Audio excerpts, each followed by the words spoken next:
KERR9000's game room.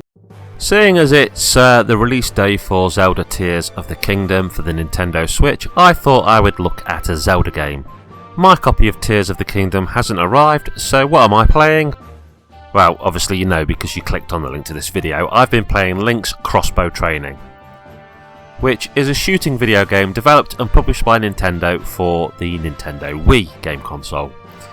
It was bundled with the Wii Zapper and was in fact the first title to use this. The Wii Zapper is just basically a fancy lump of plastic which your Wiimote and Nunchuk fit in to basically act as Link's crossbow. The game was released worldwide in 2007 and came out in Japan in May 2008. And it uses several environments, enemies and various other assets from The Legend of Zelda Twilight Princess. One of the things that has drawn me towards reviewing this game is that despite it being a Zelda related game, you can actually get it for a surprisingly low price. I think CEX, the well-known pawn store, sells it for about £1.50 or £2 or something like that. Now, it's important to realise it's not a big action-adventure RPG style game. It is very much just this fun shooting gallery sort of thing. Basically, when you play the game, you must pass a series of tests starting with stationary bullseye targets before moving on to moving targets and actual enemies. After each level, the player gets a medal which is dependent upon their score, and the medals range from bronze to platinum. The game features 9 playable levels, and the goal in each is to achieve the highest score possible within the time limit.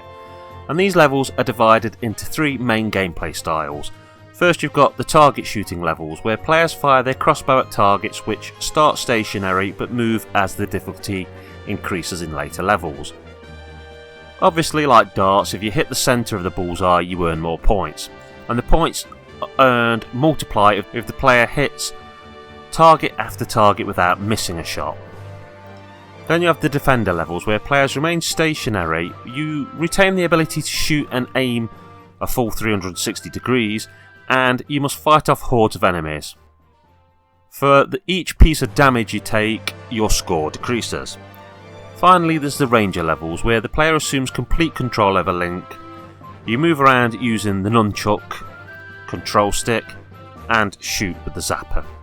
In some of the levels, Link battles bosses which have weak points that the player must hit. Now, yeah, it's not the most involving game of all, but it's got great graphics, and most importantly, it's very arcadey in nature. If you enjoy light gun games in general, you're going to like this. It's got that one more try sort of appeal to it. You're going to try to increase your score, get a higher medal, and being sort of high score based, it basically has almost infinite replayability. Link's Crossbow Training was produced by Shigeru Miyamoto. Miyamoto apparently created this game to show Japanese gamers how fun the genre can be by bridging the gap between simple scrolling shooters and advanced shooters, and it was also made with the intent of being a side story to Twilight Princess. Weirdly, apparently at one stage Miyamoto envisioned this game involving a time warp and having Link wield a gun, although that idea was very quickly discarded, and I think it's a good job that it was. Now, I'm not going to say this is the best Zelda game in the world ever, but I am going to say that to me it is an overlooked little gem. Yes, it's not a proper Zelda game, but it's a fun little shooter which I think definitely at its cheap price has a place in a Wii collection. If you're trying to get old games and you don't want to break the bank, then seriously, this is well worth checking out. Okay, that's KERR9000 signing off, saying look after yourselves and each other, and keep on gaming. Laters, taters.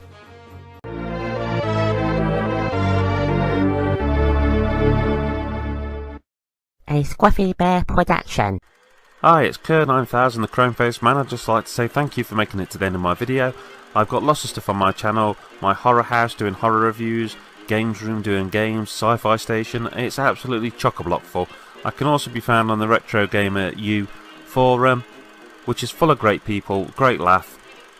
At the end of this video there's going to be some little icons to tick if you want to subscribe, a link to one video, a link to a playlist. I'd also like to recommend the wonderful, talented Just Jessica, who does cosy games like Dreamlight Valley and is my supportive partner.